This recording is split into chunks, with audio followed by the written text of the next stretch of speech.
Imam Suyuti niku mufassir itu ya dua versi kadang apa versi itu ya dua versi tandingan terus kayak polling no terus dadi ulama itu ya kayak polling lane rasa dadi ulama dadi mereka akan apa akan polling cuma nak syukuran oleh wong syukur ya oleh gampang syukur jadi keliru ngelarang syukur dosa gede no waladina yamkuruna sayyi'at mungkin kula terang waladina te wong akeh yamkuruna kang ngreka daya sapa ladina al makarati klan pira-pira reka daya asayati kang elek misale bin nabi klan kanjeng nabi oh ampun anut kula mawon sementara sampai alim dhewe no bin nabi misale ngreka daya nabi fi dari nadwati ing dalam omah dari nadwah ini ku omahe wong Quraisy khusus perkantoran sing didamel rekayasa mateni Kanjeng Nabi minta kitihi saking rekayasa pe belok Kanjeng Nabi belok nyancang supaya Nabi gak berkutik nih cara wong Jawa ana apa belok nyancang au qatli utawa mateni Nabi au ikhraji utawa ngusir Nabi kama kedene perkara dikira kang disebut apa fil anfal ing dalam surat Anfal iku lahum tetep kedue kabeh ada bunte siksa sadidun kang banget lawa makruh ila ika utawi rekadayane wong kabeh iku wa ya makruh iku ya buru bakal rusak apa makruh ayahliku dikse rusak apa makruh wallahu ta'ala khalaqa gawe sapa Allah kum ing sira kabeh kowe iku digawe menturobin saking lemah kowe sing melok laga kompetisi ning donya sing pleta-plete iku mbok trimo digawe ning napa lemahnya dari bahan mati yang enggak bisa berpikir bi khalqi abiku kelawan gawe bapak sira kabeh Adam tegese Adam itu saking turun. Jadi alam raya yang sekarang manusa dadi mlete melok pilkada pilpres semua melok dukung mendukung iku kabeh dhisik sangka napa? Turab. Jadi mestine kudrohe Allah sangka turab dadekno kowe saiki iku bukti nyata nanti Allah pasti mampu mengembalikan kita setelah kita jadi apa? Turab jadi lemah. Jadi saiki kan wis nyatane Allah iso bangkitkan kita dari hanya nopo turab dari debu. Normalnya nanti ya lebih mampu lagi karena apa? Materinya sudah pernah diciptakan. Ampun eling-eling ngono terus. Semua menurut Faten mongko nuli ana periode kowe digawe sangka mani. Mani yang tegese mani. Bi khalqi dzurriyyati kelawan gawe anak turune Adam minha saking nutfah. Jadi Adam pertama dibikin turab, kemudian periode anak putu. Materine saking apa? Nutfah sangka mani. Sumaca alam kono digawe sapa wa taala kum ing sira kabeh azwajan ing pira-pira pasangan dukuran tegese pira-pira lanang wa inasalan pira-pira wedok. Dadi digawe pasangan ana sing dadi lanang ana sing dadi wedok. Wa matahmilan orang ngandung sapa min unsa wong wedok sapa wae wala taulan orang lahirna sapa unsa ila bi ilmihi kecuali kelawan ilmune Allah. Halun tegese iku dadi hal maklumatan tegese den kinawruhi lahu kedhi Allah. Wa ma amarulan ora den paringi umur sapa mim amaren sange wong sing dipanjangno umur ema yuzatu tegese mazadana ma ya ma mem za ana ya iki kitab kula iki ema yuzatu tegese ora den tambahno apa fi umri muammarin ing dalem umure wong sing dikai tambahan umur ya ema yuzatu tegese ora den tambahno apa fi umri muammarin ing dalem umure wong sing ditambahi napa umure tawilil umri kang dawa umure wala ing kosulan ora den kurangi sapa min umuri saking umure wong sing dikei umur edzalikal muammaru tegese wong sing dikei umur au muammarun utawa wong sing dikei umur akhara kang liya ila fi kitabin kecuali ing dalam kitab wa ta kitab Allahul mahfuz iku Allah mahfuz inna fi dzalika satamna mengkono kabeh ala wa ing atase Allah yasirun ku gampang hayyinun tegese gampang hayyinun tegese gampang.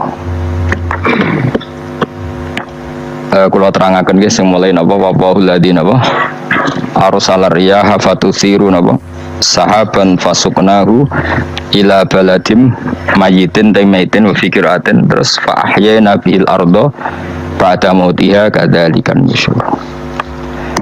Terus niki kula mulai saking penjelasan nggih kias ali itu analogi kias nggih analog dados tenggene ilmu usul fikih itu ada kias itu kan kias awlawi dari bawah dikiaskan ke yang lebih apa atas. Ada kias setara, namanya kias musawah setara. Ada kias fahwal khitab, maknanya ya orang pasti sadar kalau maknanya seperti itu. Nah, sampean saya tidak beda, jawab mohon biasa mohon. Bodoh ya pantas, pinter ya pantas jawab ya. Kalau bolak-balik ngaji menerangkan ini. Kita ini hidup itu menjadi tahu apa malah menjadi tidak tahu gara-gara hidup. Nah, aku mari ke goblok sih, ora oleh. Gara-gara hidup menjadi tahu. Yo, rasa bener gara-gara hidup menjadi tidak tahu. Kowe goblok itu sebab apa? Sebab tahu apa sebab tidak tahu? Wes gak boleh gak apa-apa ya. Ayo 02 sik sebab tahu. Iki sing wis syukuran iki. Apa sih? Hidup itu menjadi tahu menjadi tidak tahu. Gue Mas 01 ya. Oh. Menjadi tahu. Nah kan tengah-tengah kan. Wong loro padha ora jelas ya cara gue. Ndak tahu. Berarti menang 0 piro iki? 21.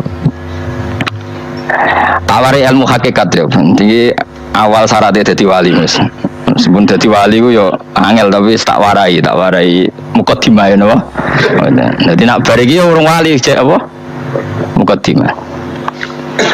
Nah sekarang misalnya gini, saya mau minum teh, berarti saya melihat teh, terus saya minum teh. Karena saya fokus minum teh, terus anak saya main di sekeliling saya, anak saya kecil misalnya, terus jatuh. Saya ini dianggap bodoh apa enggak? Bodoh kan, gara-gara mau minum teh fokus saja, membiarkan anak jatuh. Yang andai kan saya tidak fokus minum teh, mungkin anak saya terkontrol. Harus ngerti nak cilik kan potensi apa? Jatuh. Begitu juga dunia. Gara-gara kita delok babunan ayu-ayu, delok gemerlapi dunia politik, delok hal-hal yang enggak penting, akhirnya melupakan hal yang penting. Sekarang misalnya Allah itu Ar-Razzaq, pemberi rizki, Allah itu Al-Mudabbir sing ngatur dunia. Gara-gara Fauzi terus meyakini satu makhluk apa yang nyelametno Indonesia misalnya itu kan. Ini kan dari iman kepada Allah menjadi iman kepada makhluk.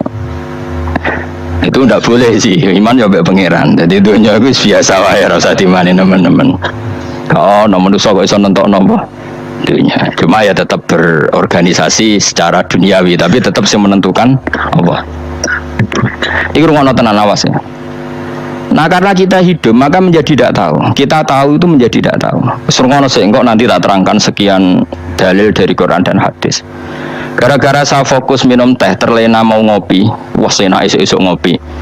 Gara-gara terlena itu anak saya jatuh, menjadi tidak tahu. Begitu juga dunia. Makanya Allah sering memberi nasihat, fala taghurrannakumul hayatud dunya. Kamu jangan tertipu oleh kehidupan dunia. Ibaratnya Allah ning pinggirem, zat paling penting, paling pokok. Tapi kamu abaikan. Kamu bilang jabatan penting, teman penting, mitra pejabat penting, komunitas penting. Kamu sampai lupa bilang nah Allah itu lebih penting. Nah ini sudah mulai kena hijab. Nah orang yang kena hijab ini nanti tidak bisa masuk surga karena Allah duka dengan duka marah besar. Allah ngendikan kalla innahum ar-rabbihim yauma idzil lamahjubun. Orang-orang ini nanti ketika di akhirat terhijab dari saya karena zaman ning donya ora tau roh aku. Kenapa kok terhijab? Justru karena ada yang diketahui. Justru ada yang diketahui. Contoh paling mudah itu copet atau lonte atau koruptor atau apa saja. Misalnya nyuwun sewu, orang jadi copet itu kan umur 17 atau misalnya jadi pekerja seks nakal itu kan umur 17 atau 18. Hanya karena pernah mendapat rezeki dari judi misalnya atau dari transaksi yang haram. Terus dia bilang gini, aku nak jadi copet mangan kopo. Aku nak judi mangan kopo, aku nak gak jadi wong nakal mangan opo. Padahal dia 17 tahun nyatanya bisa makan, biriskil lah apa? Tapi pernah merasakan 1-2 bulan dari rezeki haram, dia menvonis seakan-akan tidak bisa makan kecuali dari rezeki haram. Ya itu tadi gara-gara tahu nikmatnya uang yang sepintas lewat haram, nyopet atau korupsi, terus menafikan nikmat-nikmatnya Allah. Jadi dari tahu nikmatnya nyolong atau korupsi menjadi tidak tahu. Makanya kalau dalam ilmu tasawuf itu gini Fuad Walian, manusia sekarang itu tidur, kalau mati baru bangun. Jadi cara ilmu tasawuf itu annasu niyamun wa idza matu intabahu. Mungkin ada yang hafal tapi ra paham. Jadi tak terang. Annasu niyamun wa idza matu intabahu. Manusa kabeh sak donya iku turu, nek mati lagi tangi. Mergo kena wis mati iku lagi roh, jebule sing hak tenan iku sujud ning pangeran. Sing hak tenan iku subhanallah walhamdulillah. Sing hak tenan iku muni Allahu Akbar. Lah zaman ning donya dintekno kowe ngomong no Amerika super power. Kenal presiden penting, kenal menteri penting, kenal kiai gede penting. Iku mbok entekno. Barang-barang sing cara akhirat gak mendesak mbok entekno. Wong nek mangan mati, nek ora duwe gaji sumpek. Nek pensiun sumpek, hal-hal yang nanti setelah di akhirat kamu hanya tahu satu kalimatul haq, yaitu kenangan terbaik kamu di dunia itu sujud. Jika kamu getun ketika hidup tidak pernah sujud. Makanya kata Rasulullah, nanti kamu tahu ketika di akhirat hatta takuna sajdatul wahidatu khairan minad dunya wa ma fiha. Sehingga kamu nanti tahu bahwa sujud satu kali itu lebih baik ketimbang dunia dan seisinya. Karena ternyata setelah kamu di akhirat yang layak jadi poin kamu hidup di dunia itu hanya apa? Sujud.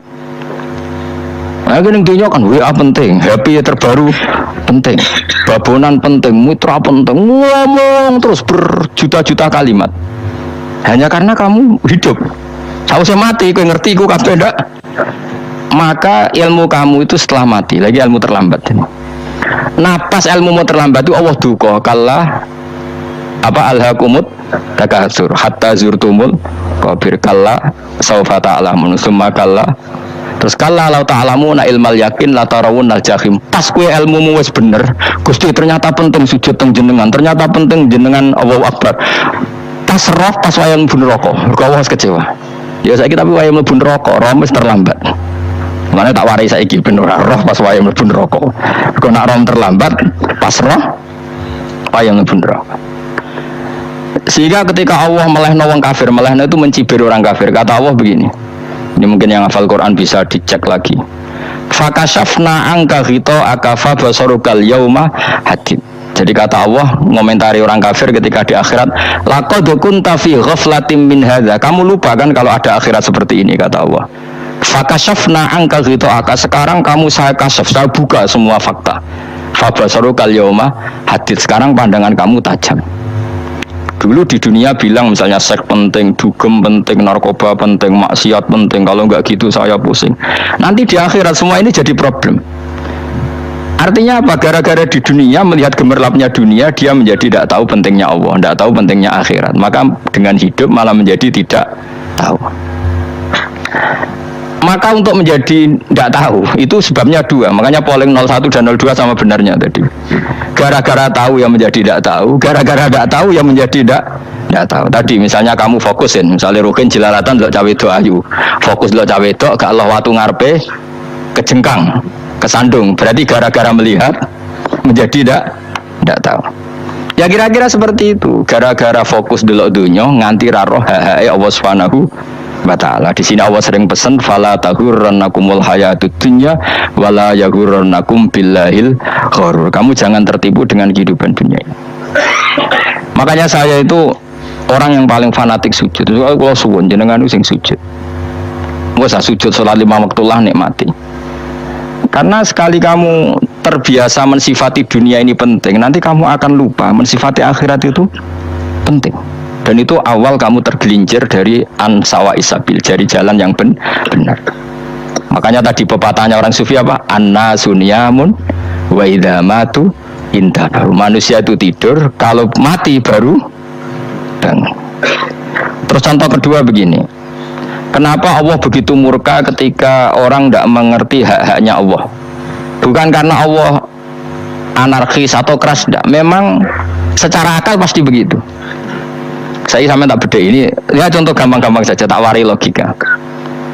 Kalau ada orang buta lewat kemudian nabrak tembok, karena apa dia? Karena buta kan? Buta itu maknanya apa? Tidak tahu. Akibat tidak tahu, nabrak tembok. Ya kan? Karena tidak tahu. Kemana? Karena tidak tahu nabrak tembok. Karena tidak tahu terjatuh di sungai. Karena tidak tahu terjatuh di jurang. Sekarang juga sama. Orang karena tidak tahu pentingnya agama, tidak tahu pentingnya Allah, kemudian dia fokus ke duniawi. Akhirnya ya nabrak tembok. Natijanya sama enggak? Saya ulang lagi ya, orang buta karena tidak tahu nabrak tembok. Orang fokus untuk perempuan cantik atau melihat apa, kemudian dia tidak tahu depannya juga nabrak. Untuk menjadi nabrak itu syaratnya tidak tahu apa tahu. Bisa dua-duanya. Tidak tahu ya sebabnya nabrak, fokus ke yang lain ya bisa nabrak. Maka tidak tahu ya sebab nabrak, fokus ke yang lain juga sebab nabrak.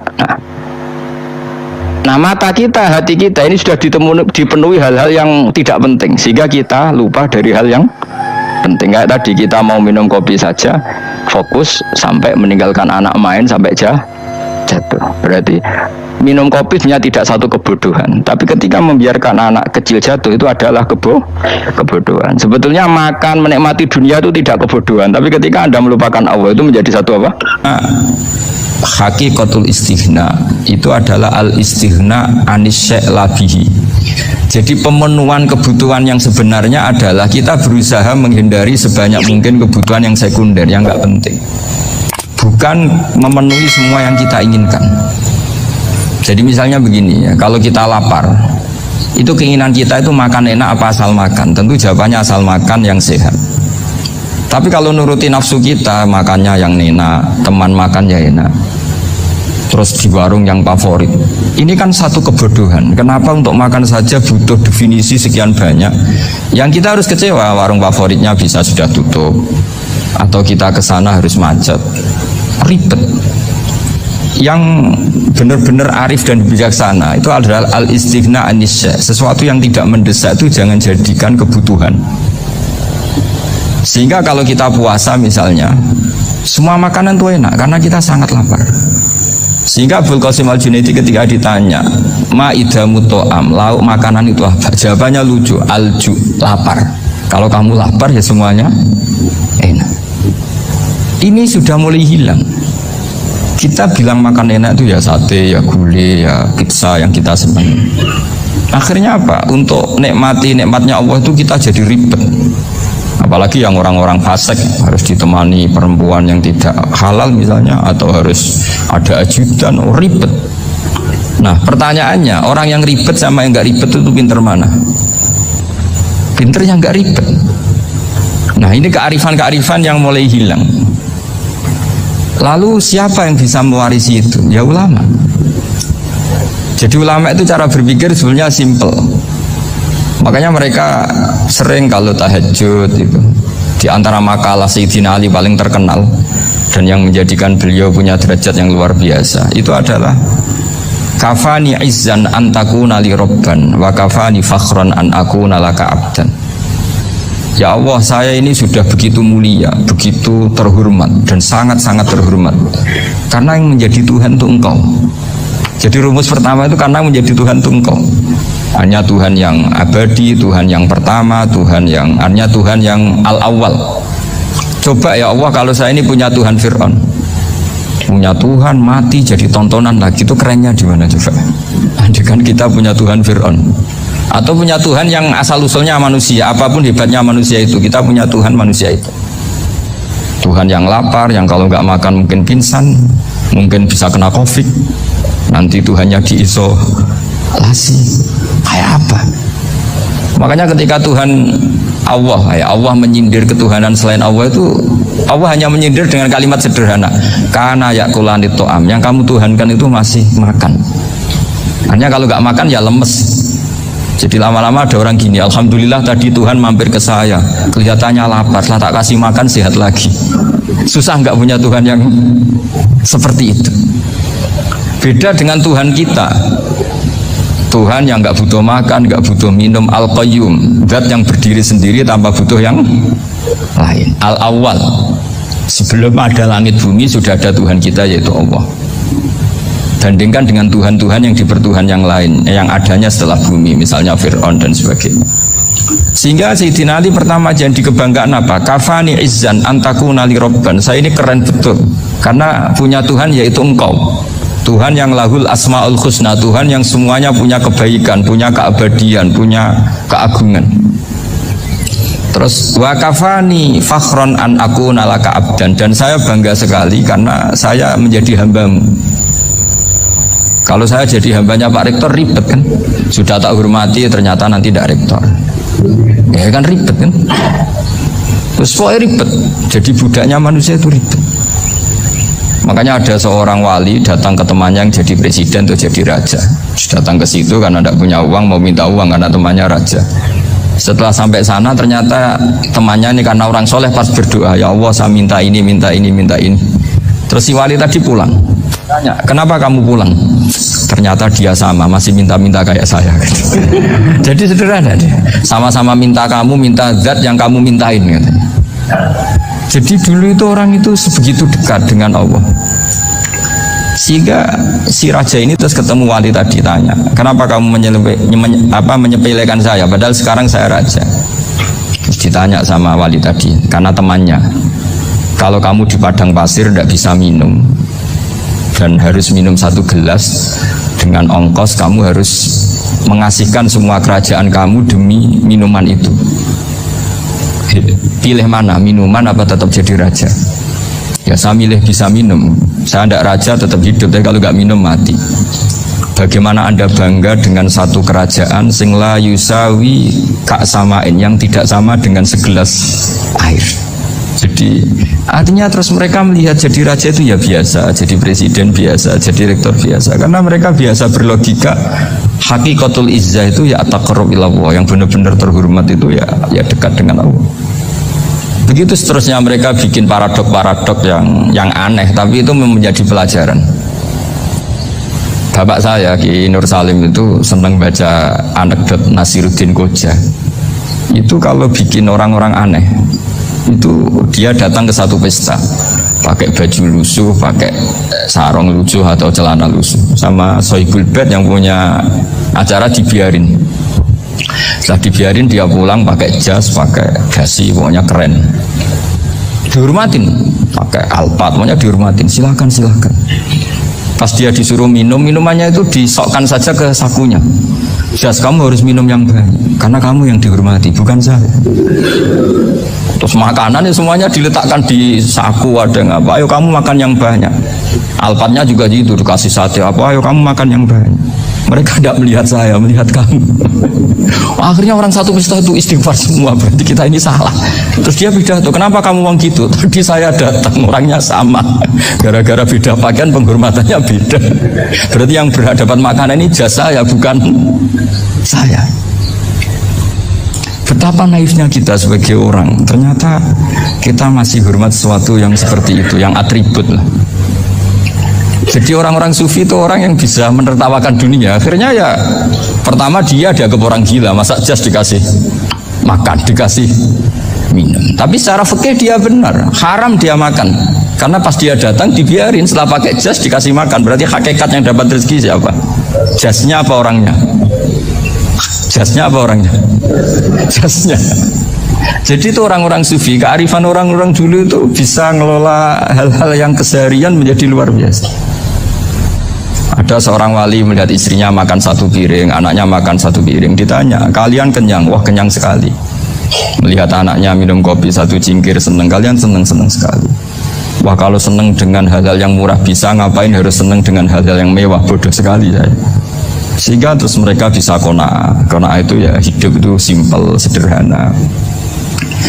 Jadi tentu saya tidak akan ngomong yang muluk-muluk, selain itu tidak bidang saya juga apa ya, kita ini butuh obat di kondisi COVID seperti ini, butuh kesederhanaan, butuh apa ya, istighna. Tadi kita harus istighna billah an ghairillah. Jadi sudah cukup bahwa Allah ini segalanya. Sehingga tadi saya dengarin himnenya Unisula, yang paling saya kagum adalah dimulai dengan kalimat-kalimat thayyibah. Di antara tugas suci Nabi Ibrahim dan semua Nabi adalah wa ja'alaha kalimatam baqiyatan fi aqibi. Nabi Ibrahim itu Nabi yang diberi gelar Allah. Dia adalah Nabi yang menjadikan kalimat tauhid itu kalimat yang abadi. Fi aqibi, di anak turunnya, di semua generasinya, baik anak turun karena gen maupun karena pembinaan, karena pendidikan. Ini penting sekali saya utarakan karena apa? satu kehidupan itu sebenarnya digerakkan oleh kata-kata, oleh moto kalau orang bahasa modern.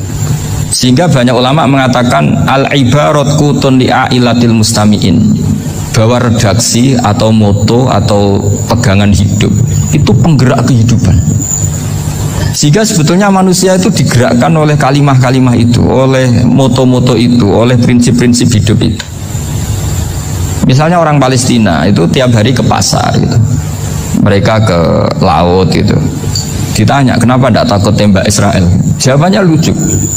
Kena tembak ya mati, nggak makan ya mati, nggak kerja ya mati. Ya sudah sama-sama mati ya mendingan aktivitas normal. Tapi saya tidak menyarankan itu untuk melawan COVID. Ini cerita saja.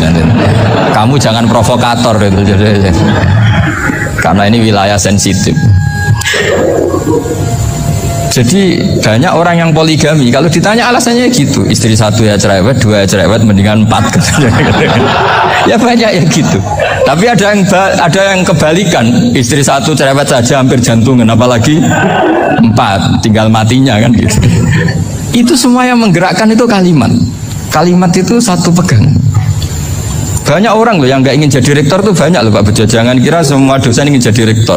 Melihat rektor sibuk rapat mempertahankan reputasi Unisula terus sering pegang kepala. Ngapain repot-repot? Jadi tukang sapu aja dapat gaji, ngopi, rokokan selesai.